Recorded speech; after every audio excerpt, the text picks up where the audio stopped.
When we think of the body as an animal or as a factory of instincts, Mm, drives, mm, or mechanical pieces that we can cut out and replace or just be removed from yeah. it it it, all of that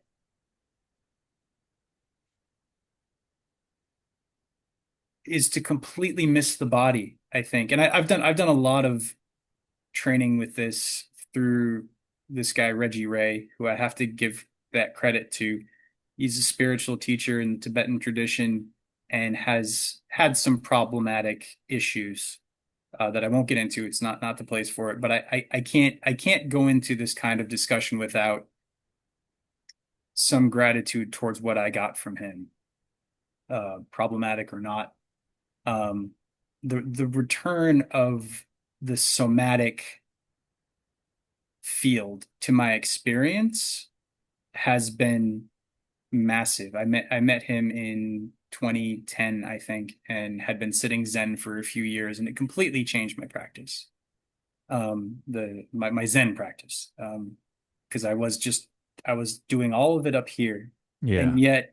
and yet, like,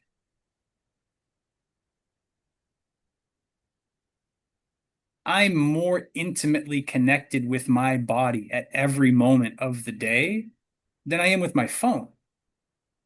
One of the things I'm trying to train myself to do is to treat my body like it's a phone, treat my body like it has an app, Mm, and be like, well, I'll check my phone in a minute, but like, what's going on in my nervous system? What am I feeling in mm, my body? Is there tightness? And mm, even is there tightness, or where is it open? Like, that's such mm, a doorway. Like, that's not the mm, answer, but you mm, look for that kind of a thing.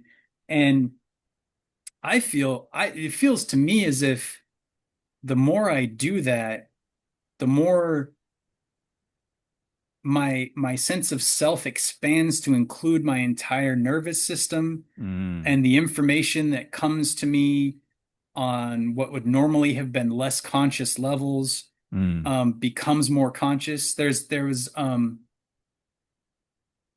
psychologist Wilhelm Reich, another student of Freud's, who split off and got into some pretty wacky stuff, and is sort of very more counterculture now. But he had some really good ideas, I think, and all of that is to say, he had a quote that the body is the manifestation of the unconscious. mm, And for him, he meant, I haven't read a lot of his work. I've studied about him, but I haven't actually read mm, a lot of his work. But I believe what he meant was, like, if you look at someone's physicality and where they carry their tension, that is the tension of the body is a reflection of the psychological tension of the energetics of the organism. yeah. And to my mind, the more I have gotten in touch with the sensation of my body as something, I don't want to say secondary, but something additional, alternative, equal to but separate from my intellect. Mm, So being able to hold both of those in my awareness at the same time, the mm, more meaning my life is generated, and the more power and energy to do the things that are important to me I've been able to generate. And I can't generate a lot of that. I still struggle with that a lot. I still have a lot of tension in my system.